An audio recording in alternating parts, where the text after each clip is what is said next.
Hey y'all, I am doing a really quick live because like I said, we are out and about in an undisclosed location. Undisclosed location. Mr. Brando has to work, okay? How Ladies about first. that? I am April BB. And I am Mr. Brando. And I know this is a totally impromptu live. There is a little bit of news out there, but I didn't feel like everything was too pressing. And I always promise to give you guys some tidbits of what's going on in Iraq and what's going on in our financial situation. I haven't seen anything that was too pressing, so I just thought I would come on here real quick and tell you guys that I will look out for any breaking news, but because of the scheduling today, I'm not going to be able to do a live, a real podcast for a great amount of time. So I'm just going to go over just a few highlights of some things that I have seen. The budget law has gone into effect as soon as it publishes into the Gazette. I do believe the investment law is inside of that. Can I Go ahead, you can step out of frame for a second. Okay, let me grab my phone. Babe, why you didn't want to tell him where we're at? You can tell him, I don't care. We're on vacation, work vacation. So Mr. Brando is giving a speech today. No, tomorrow, excuse me. Tomorrow. So he's doing a lot of things today in preparation for that. So that's why this is impromptu. Have you seen my telephone? Babe, it was in your pocket earlier. My friend from Iraq told me that without the function coalition, Iraqi Prime Minister Abdul Mahdi may be forced to rely more on a unilateral executive decree, exacerbating the country's institutional crisis. Kirk Soul at something writes, basically what they're saying is that Mahdi's going to have to physically start to get himself more involved physically in forcing the issue. There's not going to be much time for him to sit back anymore on his laurels and just let things kind of go by. I do believe that change is coming and that things are going to happen, you know what I mean? Mahdi's one of those type of individuals that he's not a very forceful leader like we're used to seeing. And he's a lot more shy than, like, let's say even somebody like a, shoot, what's his name? You know, can you log me into this real quick? It's going to take a minute. Okay. I will read you guys a brief synopsis of the news. Please don't judge the quality of this. I'm sorry about it, but I wanted to bring you guys everything that I had really, really fast. And Miss BB's going to edit it for me and then put it up. So we'll get back to normal stuff on Wednesday and then, of course, on Friday. But I at least wanted to give you guys the tidbits that I did have so that you guys wouldn't be left hanging and not knowing what I knew up to this point. And it's approximately Monday, and it's 2:28, and it is not Central. No, it's 4:28 Central Standard Time. Central Standard Time. So it's 2:28 over here in sunny Las Vegas.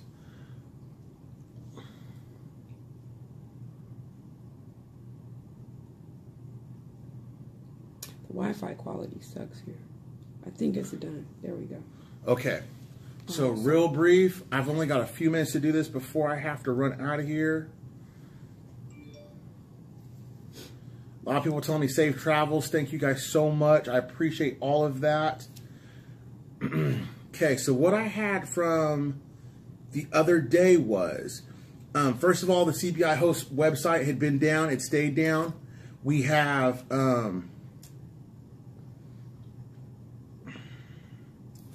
confirm economists on Thursday the importance of restructuring the economy according to the structure of the global content, reform of the business environment, laws, procedures to make it convenient, and engage private sector. What they're basically telling you guys is they need to go ahead and get things to where the environment's more suitable for the Iraqi investors to come in and invest in Iraq and have more capital flow. It also stipulates that the federal government and the governments of the region and the provinces producing together to draw the strategic policies necessary to develop the wealth of oil and gas. What they're trying to basically say is they need to get the citizens paid, and they need to go ahead and get those guys to where they can be instrumental and being allowed to share those oil revenues, which is a stipulation by the IMF, by the way. The CBI also went out there and said again that they want to go ahead and they're still wanting to delete the 3 zeros. We've argued that point for several days, and we'll keep arguing until we, have a general discussion of what they're going to do exactly. The possibility of opening a dinar account of Iranian banks in Iraq So basically, the Iranian banks, because they're going to trade in only the Iraqi dinar or the euro, will have the opportunity for Iran to open up banks so they can be deposits. And they will also have the opportunity for Iraqi citizens or Iraqi banks to open up banks in Iran so that they can continue. Remember, that's supply times velocity. So if the less they use the dollar, the more they use the dinar, the better that is for us, and the better that is for us to be able to have demand. We need big time demand, okay?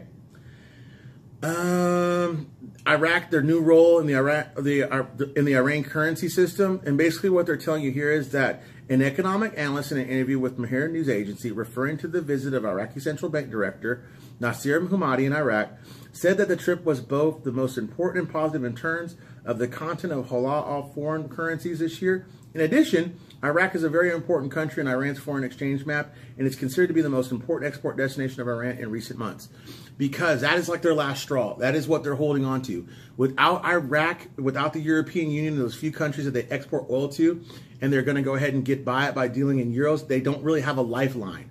So it's really, really important that they sustain that and keep going with that.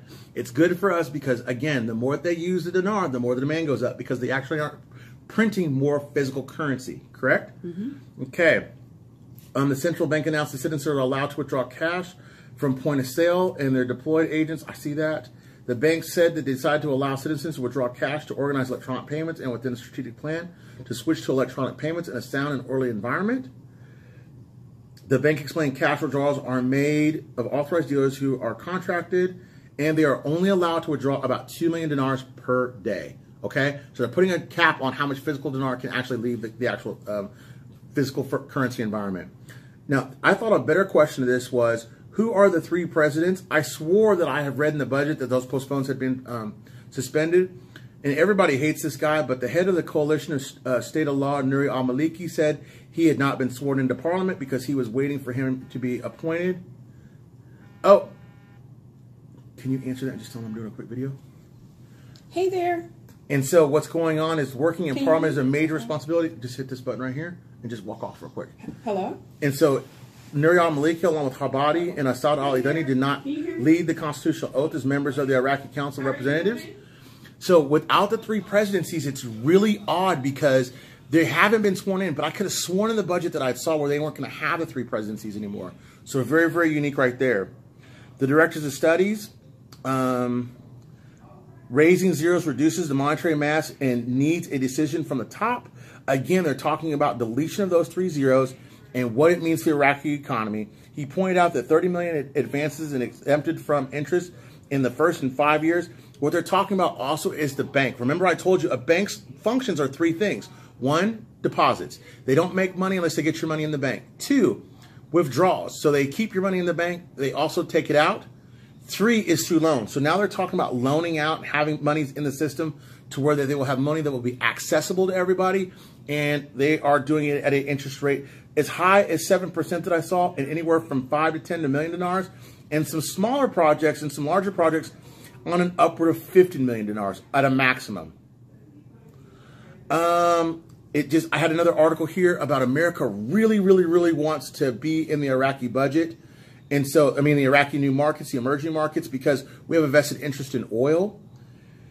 And the U.S. companies to work in Iraq to transfer technology and exchange of experience to promote the Iraqi industrial reality of all sectors, especially the petrochemical sectors and fertilizers. He added that the undersecretary of the ministry stressed that Iraq needs to transfer and exchange experiences with international companies to promote the Iraqi industry, reviewing the most important investment opportunities available in a number of industrial sectors, indicating what laws and regulations enforced in Iraq to support the industrial sector and support partnerships with the private sector. The private sector is huge. Could you hear me? No. Okay. The petitioner of Iraqi Association of Banks meeting with the Arab Monetary Fund is held Sunday. Noted the meeting centered on the concept of financial inclusion and ways of applying it to the Iraqi and Arab levels.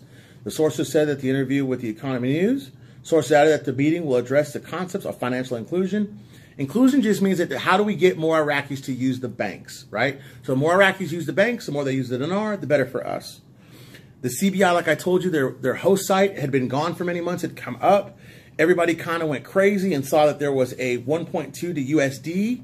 Also, he said I know. Peter. Peter. About the fake article. Did you hear about that? No. In reference to the RV, so he wants to talk to you about that. Okay, I'm going to call Peter back as soon as I can. Right now, I've got to get out of here, you guys. Right, so... Miss BB will come up with a thumbnail for me. Are you going to edit this? I was going to edit it, yes. Okay, so she'll do a little bit of editing to keep it all in fact. Remember, one last thing. Remember they lifted the ban with FIFA, and so the Saudi Arabian sheikh, in his gift, they're going to develop a big stadium. They're talking about making like a big city, so it's going to be gorgeous and beautiful. I hate to cut this short, y'all, but I have to get back to my meeting. I'm going to a big speech. I appreciate all you guys. Miss BB, I will leave her with my tablet just in case there's any more news to come out. And I have to run. I will see you guys later. We will get back to this. Remember to like, comment, and subscribe. Subscribe, hit the bell notifications for stuff coming out, and share it with friends, okay? We got to get the word out about the truth about the Iraqi dinar and what's going on, and not this fake news and fake guru crap that most people are passing off as real news. I love you guys. Peace out, and have a great day, okay? And hey, you want to show them what you're staring at right there? I don't know if they can see. View from our window. Trump Towers. Trump Towers, you guys. Viva Las Vegas. I got to run. Bye. Bye.